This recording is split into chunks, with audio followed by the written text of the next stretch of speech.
Video ba yan? No, photo.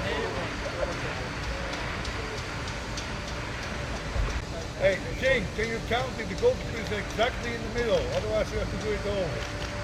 Hey, the goalkeeper is exactly in the middle, Mark. Hey guys, you have no cones on it, huh? If the cones are on it, you have to cut them off. You have to do it somewhere else.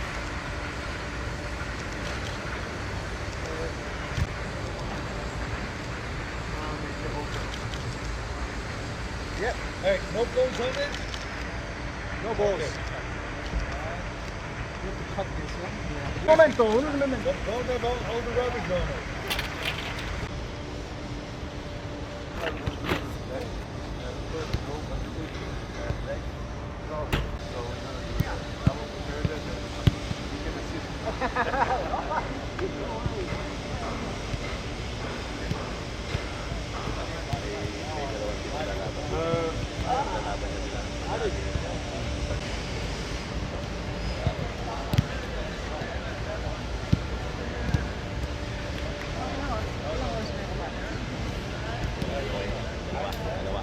You've coached in many countries, most of them in Africa.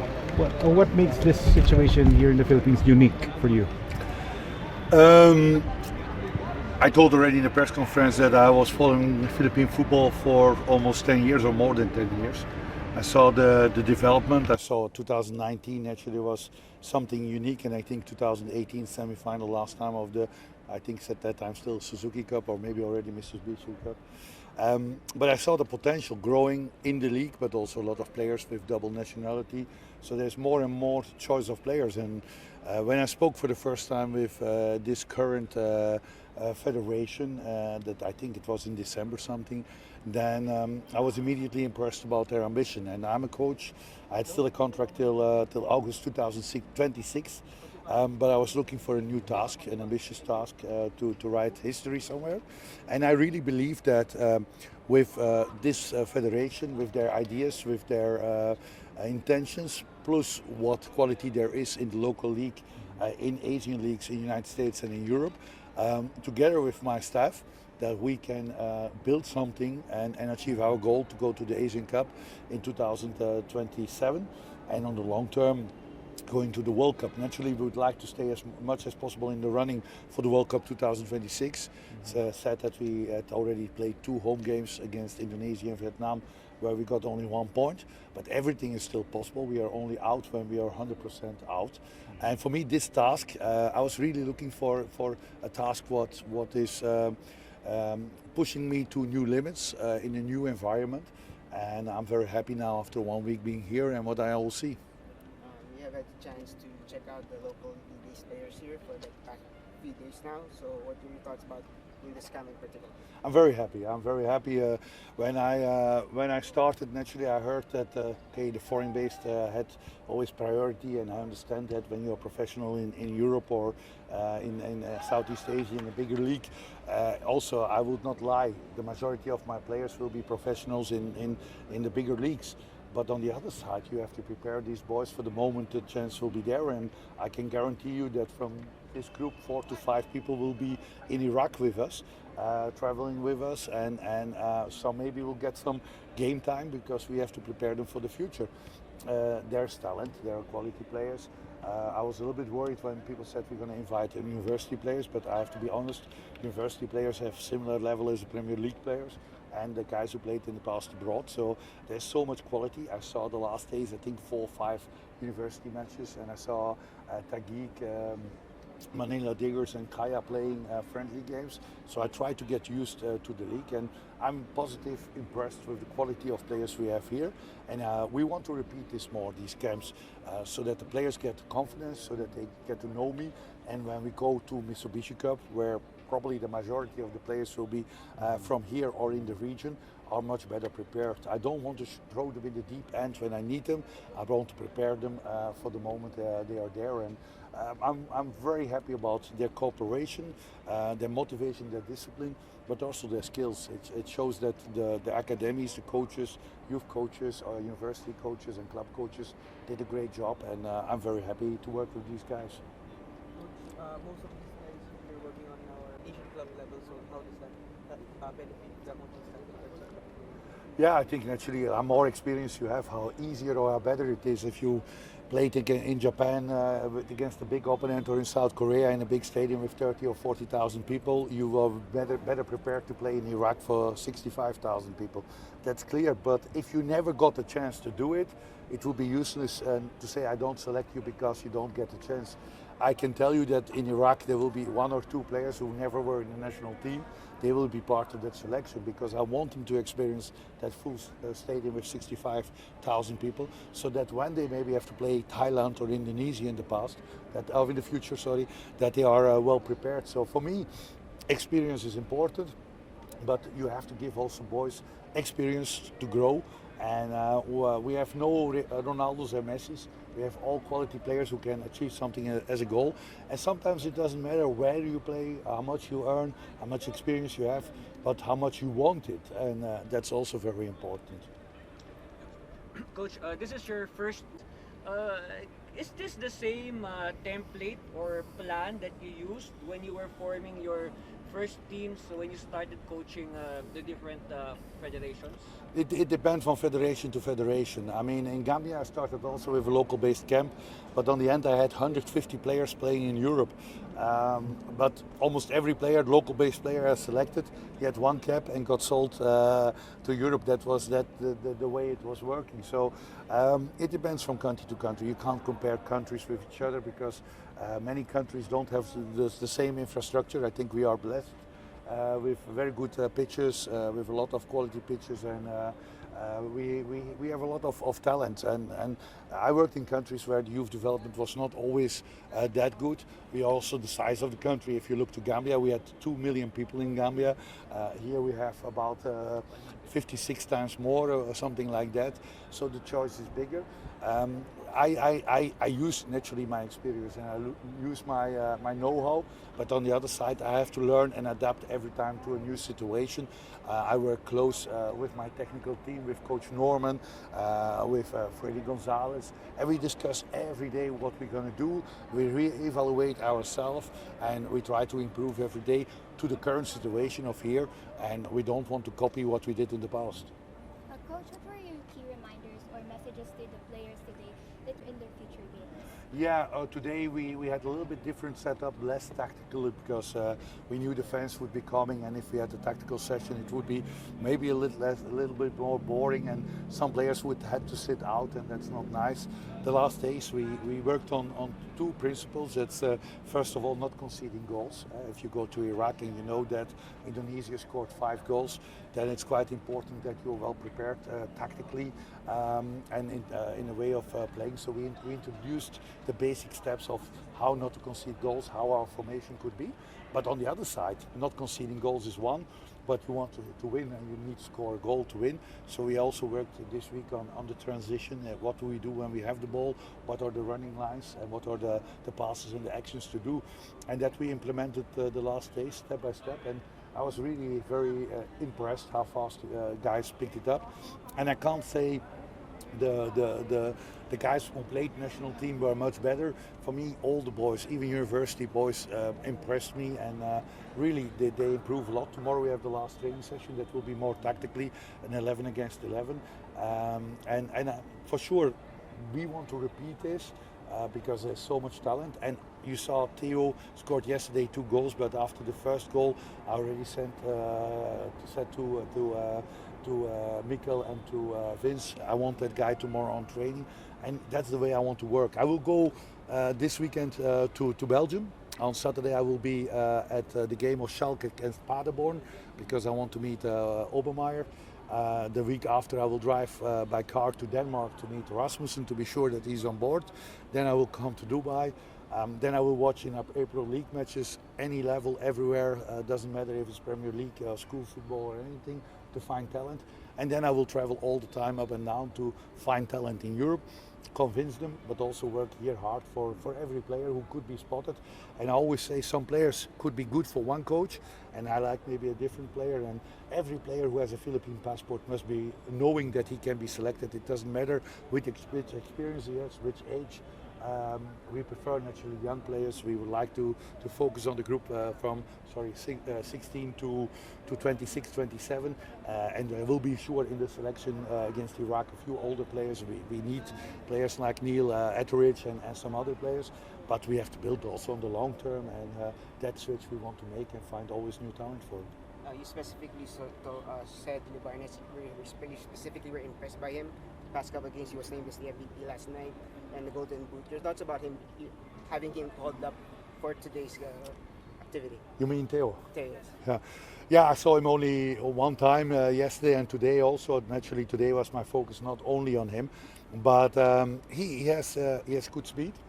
And what I like on him is he shoots easy to the goal. And we have sometimes the habit, and it's not only a Philippine habit, it's the modern habit.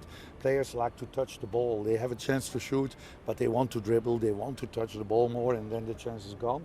And he has sometimes the fact that he touch it and he shoot, and that we need. And I would like to have some players. Probably now it's too early for him, but I hope this can be a stimulus. Everyone who gets a call up, even if it's a training camp, it's an honor. I mean, from the 150 million people, only 33 people are here, so it must be an honor for every player, and it must be a stimulus to develop.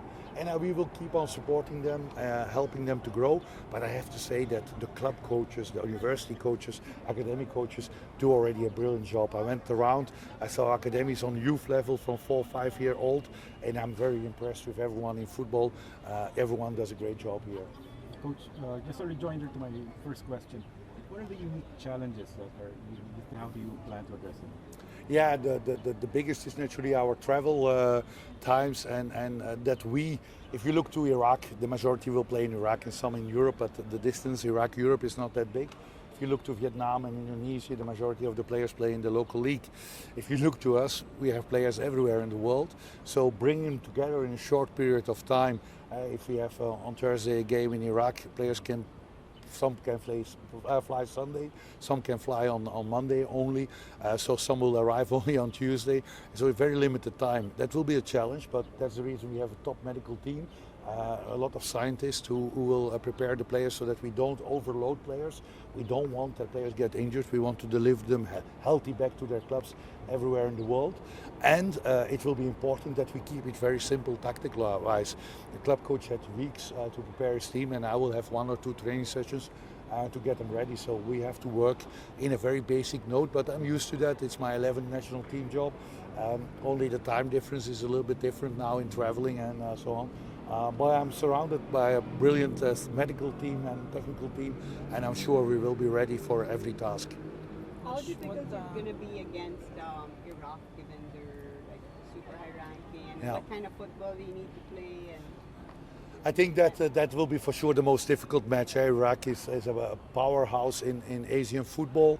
I think personally that Iraq will go to the World Cup in Mexico, Canada. They were in 1986 there for the last time. They were played against Belgium that time, and Belgium had difficulties. Iraq always had a big team. 2007 they became Asian champion.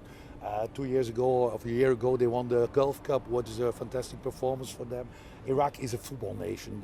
Everyone loves football. They have the advantage compared to the other Gulf and Arab countries that they are physically more the European style. They have bigger bodies, they have muscled guys. They play always for a full house, also in the local league, beautiful infrastructure, accommodation. This is a football country, a giant in Asian football. But I love to play against giants. When we played with Gambia in Morocco, we won 0-1.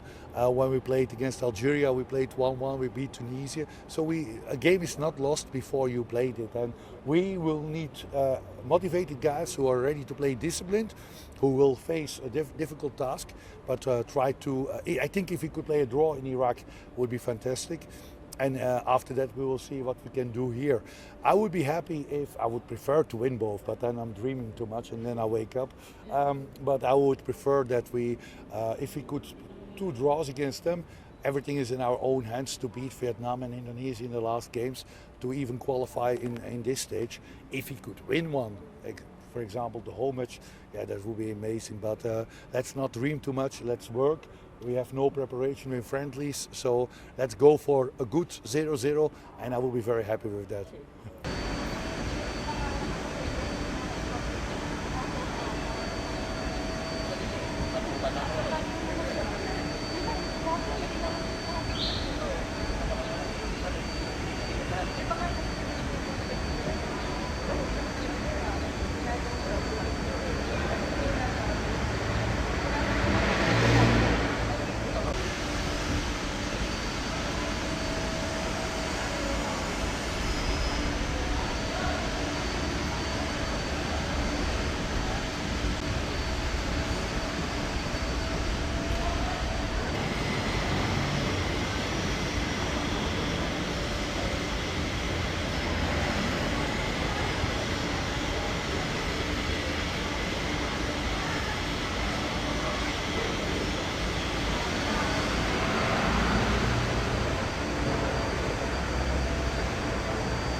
Excited you are for, well, you have a new coach, you're gonna have a new system, and right now you're focused on preparing for the World Cup qualifiers in Iraq. What is your immediate goal for now?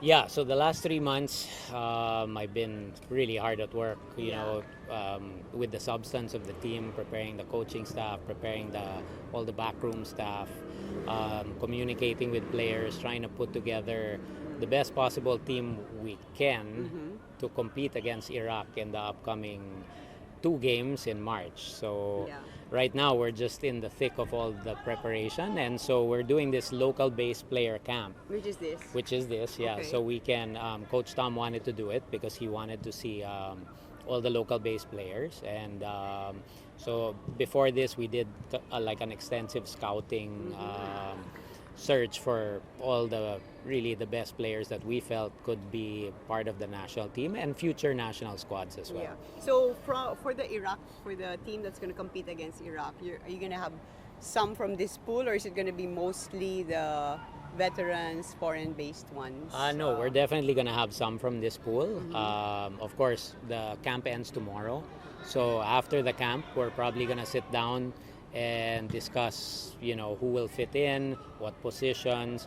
We have a lot of scouting data because we have everybody's wearing like a heart rate monitor, GPS. Here? Yeah, we have a camera that's positioned right up there that's basically watching everything we're doing.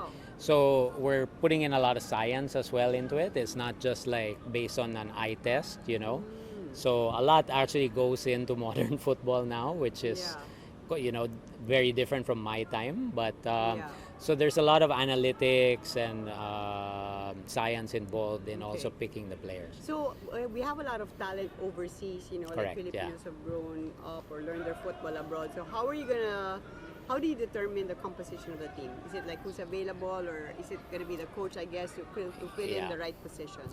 So essentially, the coach will decide the lineup in the end. So he will select the players based on how he wants to play, and against each team will be different. So he really visits he will visit all the players abroad to watch them in their clubs. And I mean, as you could see here, he's watched how many UAP games. He's watched the high school finals of the UAP as well. So he's very interested in really seeing the players, not just like in training camps and everything, in their own club environment. But yeah, the selection will really be based on who he thinks fits into the style he wants to play, and whether that's from overseas based or local based, to him it doesn't matter. So what is his style of football that you want that the team will more or less have? Well, it's definitely not going to be possession for possession's sake. There's going to be a lot of possession to penetrate moments. So it's all about going forward for him. So even if we're playing a strong team like Iraq, or when we're playing a team like Japan or Korea or one of those. Of course, tactics will shift a little bit, Yeah. but the goal is always once we get the ball, we play football and we go forward. We're not going to be doing things like, just playing back and side to side. It's really like with purpose. So, So are you gonna have guys like Neil, Etheridge, just yeah, gonna so, be a part of the so team? Neil will be back. Who are some of the players that we know will probably be with him? So for the Neil will be back. Garrett Holtman said he would want to play as well. Michael Baldissimo is gonna play his first. He's gonna have his first international In cap Iraq. in Iraq. So we have those guys who've never played here. Garrett's played against Mongolia, but he's never played here locally. So that's really exciting. We're still Santi Rublico's coming back. Of course, the ever reliable Ott brothers are coming back. Patrick Reichelt. So you'll have a mix of veterans and young players as well. Yeah. So So Freddie, as the manager of the men's national football team, if there was one thing that, what would be your dream for the team? well, definitely the goals are, one is to win the Mitsubishi Cup. So for me, that's In November. That's one of the ultimate short-term goals, is to win the Mitsubishi Cup. It's about time we won that tournament. We've been to the semifinals twice, Yes. and we need to take that next step. The next step is to go as far in World Cup qualifying as we can and to qualify for the Asian Cup in 2027. We got a taste of that in 2019, Yeah. but I feel like the team wasn't really fully supported for that tournament. Yeah. So that's another thing that we're really preparing for, is the Asian Cup. Like, we don't want to go to the Asian Cup just to make up the numbers. We want to go to Asian Cup to actually compete and get as far as we can. Yes. Now, for Filipinos, whether they're here in the country or overseas, who want to become a part of the national Yeah, team, yeah, what yeah. would you say to them? What should they do? I would say that if you see Coach Saintfiet in any of your games, Yeah, try to play your best. make sure you show out, because Coach really loves to watch all levels of football. Yeah. And so there are a number of UAAP players here, not just PFL players. A lot of UAAP players, even a UAAP juniors player was just invited today after his performance in the finals yesterday. So he's even looking at high school players. So that should give all the players in the country notice that you will be considered no matter what level you play, and as long as you're good enough and you can contribute something to the national team. And he's here for 4 years at least, Coach Saintfiet. Yeah, at least. So, I'm hoping he stays longer, but, we're trying to build something, and the only way we can do that is consistency and stability, and the coaching staff is part of that. Well,